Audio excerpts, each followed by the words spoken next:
आदरणीय बंधुओं, मैं आपके चहेते न्यूज चैनल ग्रामीण सेवक गौरव से भारतीय ग्रामीण डाक सेवक संघ राजस्थान का पूर्व परिमंडल सचिव और आपके अपने अखबार ग्रामीण सेवक गौरव का प्रबंध संपादक आर.डी. चारण बोल रहा हूं। सबसे पहले तो आप सबको बहुत बहुत बधाई। आज ही दोपहर बाद भारत सरकार ने 8वें वेतन आयोग के गठन को मंजूरी दे दी है। ये वो खबर है जिसकी प्रतीक्षा आप सभी लोग एक मुद्दत से कर रहे थे। अभी हाल ही में जो संसद का सत्र हुआ था उसके दौरान बाकायदा प्रश्न भी पूछे गए और उन प्रश्नों के उत्तर में सरकार ने यह कहा था कि फिलहाल सरकार का ऐसा कोई विचार नहीं है। वेतन आयोग के गठन को लेकर इस तरह की निराशाजनक खबर पूरे देश में फैली और कर्मचारियों में एक अजब तरह की निराशा व्याप्त हो गई। बहुतों ने यह कहा कि सरकार कर्मचारी विरोधी है, वो नहीं चाहती कि कर्मचारियों के बेटरमेंट के लिए कुछ किया जाए, लेकिन वस्तुतः ऐसा कुछ था नहीं। उस दौरान भी बहुत से बंधुओं ने मुझसे फोन पर संपर्क किया, हमारे अपने ग्रुप के जरिए भी बहुत से लोगों ने सवाल किए। तो मेरा उस समय भी यही कहना था कि आप निश्चित माने 8वें वेतन आयोग के गठन की विधिवत घोषणा फरवरी से मार्च के बीच में हो जानी है। मेरा ये आकलन, बल्कि मैं तो कहूंगा कि मेरा जो आकलन था उससे भी 1 महीने पहले सरकार ने ये घोषणा कर दी है। यहां एक छोटा सा प्रसंग याद आता है। एक दफा एक व्यक्ति किसी तालाब पर नहाने के लिए पहुंचा। जैसे ही उसने कपड़े खोलकर नहाने की तैयारी शुरू की है और जैसे ही वो तालाब में प्रवेश करने लगा, वहां मौजूद चौकीदार ने उसको रोका। उसने कहा, श्रीमान जी, इस तालाब में नहाना मना है। उस आदमी को बड़ा गुस्सा आया क्योंकि चौकीदार तब भी वहीं खड़ा था जब वो कपड़े उतार रहा था। उसने कहा, तो फिर मैं जब कपड़े उतार रहा था उस वक्त आपने मना क्यों नहीं किया? तो उसने कहा कि यहां कपड़े उतारना मना नहीं है, नहाना मना है। तो मेरा कहने का मतलब यह है कि सरकार का जो जवाब पिछले संसदीय सत्र के दौरान आया था वो एक टेक्निकल आंसर था, एक तकनीकी जवाब था और निश्चित रूप से उस समय इस तरह का कोई प्रपोजल सरकार के पास नहीं था। हाँ, डेफिनेटली हम सबका अनुमान ये था कि फरवरी से मार्च के बीच में 8वें वेतन आयोग की घोषणा होनी है, लेकिन उस समय तक ये चीज फाइनलाइज नहीं थी और इसलिए सरकार ने कहा कि फिलवक्त हमारा ऐसा कोई इरादा नहीं है। बहरहाल 8वें वेतन आयोग की घोषणा हो चुकी है।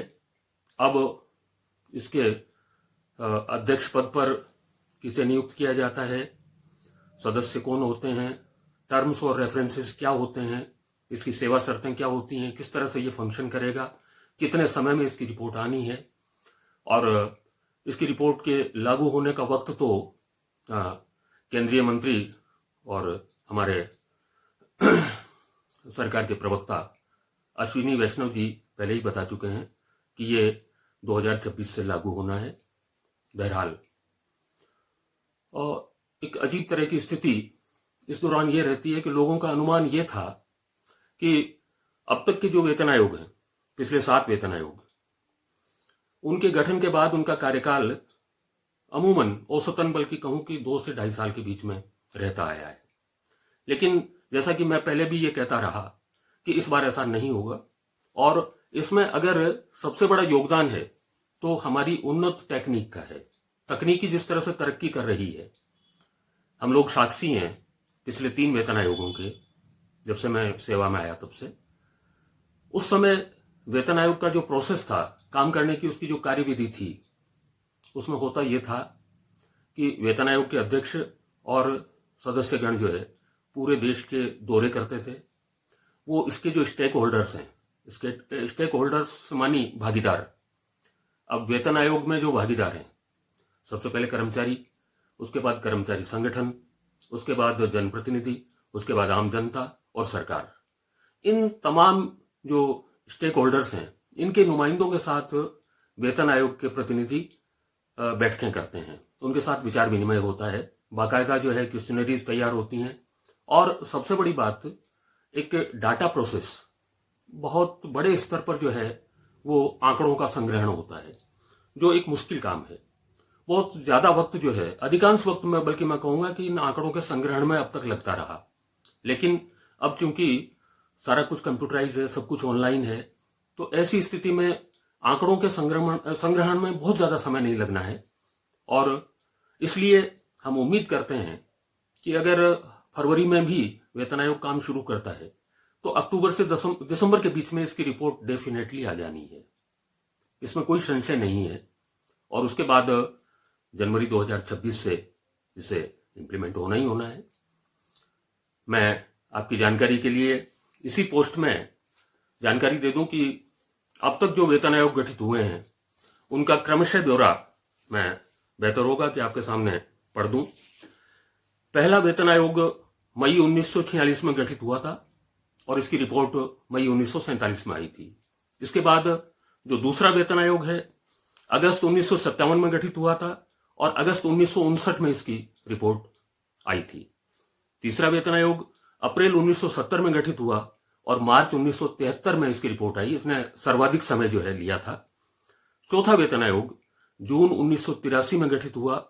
मैं जिस समय सेवा में आया ही था, 1983 जून में ये वेतन आयोग गठित हुआ और जून 86 में इसने अपनी रिपोर्ट दी। वैसे इसने अलग अलग स्टेप्स में रिपोर्ट दी। पहली रिपोर्ट जून 86 में, दूसरी जो रिपोर्ट है वो दिसंबर 86 में और तीसरी और अंतिम रिपोर्ट मई 1987 में आई। इसके बाद पांचवा वेतन आयोग अप्रैल 1994 में गठित हुआ और जनवरी 1997 में इसने अपनी रिपोर्ट प्रस्तुत की। छठा वेतन आयोग 2006 में गठित हुआ और मार्च 2008 में, अक्टूबर 2006 में गठित हुआ और मार्च 2008 में इसकी रिपोर्ट सार्वजनिक हुई। और सातवां वेतन आयोग यानी अभी जो आठवां वेतन आयोग जो जिसके गठन की घोषणा हुई है, इसके ठीक पहले सातवां वेतन आयोग 28 फरवरी 2014 को गठित हुआ था और इसने 19 नवंबर 2015 को अपनी रिपोर्ट सबमिट कर दी थी। इसने अब तक के वेतन आयोगों में सबसे कम समय लिया था। और अब जो आठवां वेतन आयोग है ये आपके सामने है, जिसके गठन की घोषणा हो चुकी है। इस बारे में जो भी अपडेट होगा, जो भी समाचार होंगे, हम अपने इस लोकप्रिय चैनल के जरिए आप सब तक पहुंचाने का प्रयास करेंगे। आप हमारे साथ जुड़े रहें, चैनल को लगातार सब्सक्राइब करते रहें और बेल आइकन आप जो है वो दबाते रहें, जिससे आपके पास तमाम नोटिफिकेशंस आते रहें। आप सभी का एक बार पुनः बहुत बहुत धन्यवाद, शुक्रिया। जय हिंद, जय भारत।